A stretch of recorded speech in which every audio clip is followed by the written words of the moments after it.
NEP के नाम पे जो देश को अडानी अंबानी के हाथ में बेचना चाहते हैं। जिस तरह पे अभी आपने देखा होगा टीसू एमटीएनएल खत्म कर दिया पूरा जो है। विपक्ष जिंदा है तो गवर्नमेंट भी अच्छी चलती है, तो हम जब उस चीज़ को संभाल सकते हैं, हम गवर्नमेंट को चला सकते हैं, तो गवर्नमेंट को हटा भी सकते हैं। नॉन टीचिंग स्टाफ शिक्षा विभाग को देश का इस सब यूनिवर्सिटीज का पिलर माना जाता है। अब तो पिलर ही जब कमजोर कर रहे हो तो देश कहाँ चलेगा। नमस्कार, आप देख रहे हैं सौगन टीवी और मैं हूं आपके साथ राधिका। बात की जाए ओल्ड पेंशन स्कीम की, इससे पहले भी जो है रामलीला मैदान में इससे पहले भी लाखों की तादाद में जो है लोग आए थे अपनी पुरानी पेंशन को बहाल करवाने के लिए। और इस वक्त जो है विश्वविद्यालय से जो तमाम विश्वविद्यालय हैं वहां के प्रोफेसर यहाँ पे मौजूद हैं।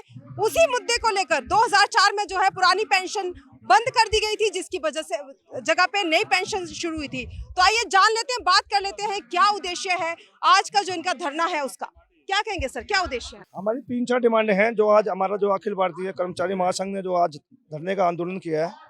इसमें फर्स्ट डिमांड हमारी है कि ओपीएस जो 2004 में जो भी सरकार बैठी थी उस टाइम जो बंद किया, उसको जब तक बहाल नहीं होगा हम उस सरकार को वोट नहीं देंगे। आने वाले 5 स्टेटों में इलेक्शन विधानसभा का है, इसके बाद 24 के अंदर हमारा लोकसभा का चुनाव है। हमारी आपके इस मीडिया के चैनल्स के माध्यम से अनुरोध है कि जो भारत सरकार में बैठे हुए लोग चेत जाएं, अभी भी जो है जो हमारा ओपीएस बहाल करें। दूसरी डिमांड हमारी ये है कि जो हमारे कॉन्ट्रैक्ट के जो हमारे बच्चे हैं जो सिस्टम के अंदर 20-20, 22-22, 25-25 साल से काम कर रहे हैं, उनको सिस्टम के अंदर रेगुलाइज किया जाए, उनको समान काम समान वेतन दिया जाए। क्योंकि है क्या, कई स्टेटों के लोग हैं यहाँ पे जो है, कई जगह 9,000 सैलरी मिली है, कई जगह 14,000 मिली है। मतलब आउटसोर्सिंग के नाम पे लूटा जा रहा है। जो आउटसोर्स के नाम पे बड़े बड़े ठेकेदार हैं उनकी जेबें भरी जा रही है जो है। लास्ट मुद्दा हमारा एनईपी के नाम पे जो देश को अडानी अंबानी के हाथ में बेचना चाहते हैं। जिस तर्ज पे अभी आपने देखा होगा टीसू एमटीएनएल खत्म कर दिया पूरा जो है, उसी तर्ज पे ये शिक्षा को भी खत्म करना चाहते हैं अडानी अंबानी के हाथ में बेच के। अभी दिल्ली यूनिवर्सिटी को 920 करोड़ रुपए मिला है, बिल्डिंगों के नाम पे मिला जो है, लोन मिला जो है। लेकिन एक आम बच्चा, एक रेडी पटरी वाले का बच्चा, एक ठेले वाले का बच्चा जब ये अडानी अंबानी के हाथों में चला जाएगा वो फीस कैसे भरेगा? क्योंकि अंबानी कह रहे हैं सर, आप बार बार देखिए सरकार काम कर रही है तो आम जनता के लिए आपको कैसे लगता है कि अडानी अंबानी के लिए सरकार काम कर रही है? ये सरकार जो है अडानी अंबानी के नाम से जानी जाती है। आप अच्छी तरह भलीभांति परिचित है। इस देश के अंदर जो सरकारें चला रही है वो अडानी अंबानी जी चला रहे हैं जो है। हम ये कहते हैं अब सरकार चलो, अच्छी सरकार चला रहे हो, लेकिन हमारा मुख्य मुद्दा जो है जो ओपीएस का मुद्दा है। क्योंकि भारत सरकार में जो बैठे हुए लोग 5 साल एमपी लड़े, 5 साल एमएलए लड़े, 5 साल काउंसिल लड़े, 3-3 जगह पेंशन लेंगे, लेकिन हमारी पेंशन कहाँ मिलेगी? जब हम 30-30, 35-35 साल नौकरी करेंगे तो हम सरकार को तो चेंज करेंगे। और आने वाले 5 स्टेटों के विधानसभा में चुनाव में और लोकसभा के चुनाव में जिस सरकार के मैनिफेस्टो के अंदर ये होगा कि हम ओपीएस बहाल करेंगे, हम उस सरकार को वोट देंगे। सरकार को वोट देंगे। क्या लगता है जिसके मैनिफेस्टो में ओपीएस लिखा होगा उसी सरकार को वोट देंगे? अगर नहीं लिखा होगा तो क्या करेंगे? अगर किसी ने भी नहीं लिखा होगा, कोई भी सरकार मैनिफेस्टो में नहीं लेकर आती है, तब आप लोग क्या करेंगे? ऐसा तो पॉसिबल ही नहीं है, ऐसा तो पॉसिबल ही नहीं है कि विपक्ष हमेशा जिंदा रहता है। जब विपक्ष जिंदा है तो गवर्नमेंट भी अच्छी चलती है, तो दूसरी जो विपक्ष रहेगा वो डेफिनेटली अपने मैनिफेस्टो में डालेगा, क्योंकि उसे भी वोट चाहिए। और दूसरा, ये खुद जब पेंशन लेते हैं तो हम भी तो उसके हकदार हैं। जब भी कभी महामारी या कोई प्रॉब्लम आती है देश में तो कौन खड़ा रहता है? सबसे आगे गवर्नमेंट वर्कर्स ही तो खड़े रहते हैं। कोविड में कौन खड़ा था? हम ही खड़े थे। क्या हम मशीन के बने? हम भी तो इंसान हैं, हम भी तो मर सकते थे। तो हम जब उस चीज़ को संभाल सकते हैं, हम गवर्नमेंट को चला सकते हैं, तो गवर्नमेंट को हटा भी सकते हैं। मैनिफेस्टो की अगर बात की जाए, क्या लगता है जितनी गारंटियां मैनिफेस्टो में लेकर आते हैं 100, 150, 200, बाद में क्या सब पे काम होता है? अगर आपने गवर्नमेंट को उसको वोट दिया जिसके मैनिफेस्टो में लिखा है ओल्ड पेंशन स्कीम, लेकिन बाद में बहाल नहीं की गई, तब क्या? हम कोशिश करेंगे कि उसको बहाल किया जाए, इतनी भी हिम्मत रखते हैं कि उसको बहाल करवाएं। तो गवर्नमेंट सर्वेंट्स अगर इतना देश को कर सकते हैं तो ये भी कर सकते हैं, इतना दम रखते हैं। तो हम we are not like we are a government servant, but still हम हिम्मत रखते हैं कि उसको चलाएं। एक नारी होने के नाते भी, सारी नारी भी हैं यहाँ पे जो अपनी फैमिली लेके, नारी शक्ति अपनी फैमिली लेके यहाँ बैठ सकती हैं, घर चला सकती है, तो ये भी कर सकती हैं, ये भी कर सकते हैं। अच्छा, साथ साथ में बात हुई कि जो ठेकेदारी वाली योजना है, कॉन्ट्रैक्ट बेस पे जो नौकरियां मिलती हैं उसको हटाया जाए।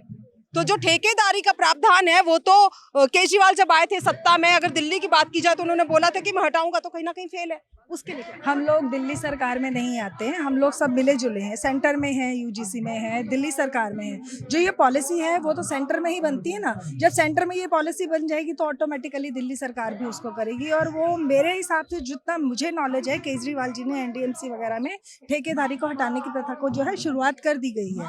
अभी हम कर रहे हैं शिक्षा विभाग की बात, तो हमें वहाँ पे करना चाहिए। शिक्षा की विभाग का मतलब एक क्वालिटी। देखिए अभी सर कह रहे थे कि बहुत सारे ऐसे जो है प्रोफेसर हैं, पढ़ा रहे हैं, किसी को 9,000 सैलरी मिलती है, किसी को 14,000 नहीं बोले हैं सर ने। तो ये हम हमारा ही बात करें, नॉन टीचिंग स्टाफ स्टेट्स में, और वो जो ठेकेदारी की बात करें वो यूनिवर्सिटी, हम यहाँ सब यूनिवर्सिटी के डिफरेंट स्टेट की यूनिवर्सिटी के लोग इकट्ठे हैं। तो इस वक्त जो हम बात कर रहे हैं वो यूनिवर्सिटीज की ही कर रहे हैं, यानी कि शिक्षा विभाग की ही कर रहे हैं। तो वहीं पर ही नॉन टीचिंग और जो आप प्रोफेसर कर रहे हैं वो दो अलग अलग है। वो फैकल्टी है, उनको तो बहुत मिलता है, उनको तो सरकार छूती भी नहीं है।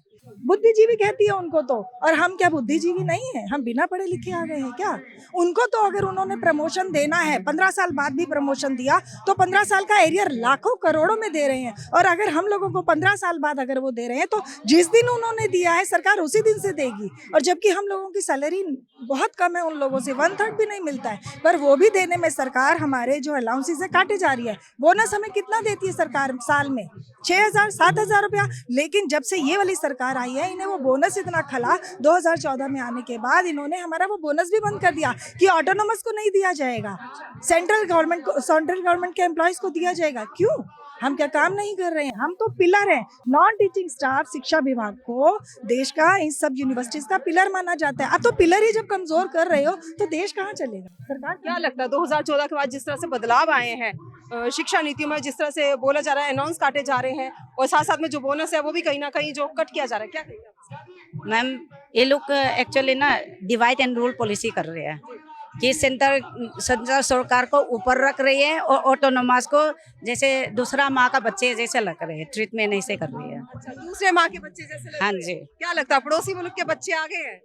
पड़ोसी का नहीं, स्टेप मोम का, जैसे क्या बोलते हैं सौतान के हाँ, सौतानी माँ के बच्चे हम। तो जिस तरह से पुरानी पेंशन की बात की जाए उसको लगातार बहाल करने की बात चल रही है। कल भी जहां तक सुनने में आया कि कल भी ये लोग एक प्रदर्शन कर रहे हैं रामलीला मैदान में, जिसमें शायद बहुत ही तादाद में जो है यूनिवर्सिटी से प्रोफेसर है या नॉन प्रोफेसर है जुड़ने वाले हैं साथ में। क्या लगता है जिस तरह से लगातार पुरानी पेंशन को लेकर चल रही है, लगातार रैलियां चल रही हैं, इससे पहले भी होती रही हैं, प्रोफेसर हो, यूनिवर्सिटी के लोग हो या नॉर्मल कर्मचारी हो, वो भी लगातार इस पेंशन के नई पेंशन के खिलाफ आवाज उठाते आ रहे हैं। सबको पुरानी पेंशन चाहिए। सरकार को क्या इसको बहाल कर देना चाहिए? क्या सरकार को जनता की सुननी चाहिए? आपकी क्या राय? अपनी राय हमारे साथ जरूर साझा करें। इन्हीं सब खबरों के लिए जुड़े रहिए हमारे साथ, देखते रहिए सौगंध टीवी। आप देख रहे हैं सौगंध टीवी, सौगंध वतन की।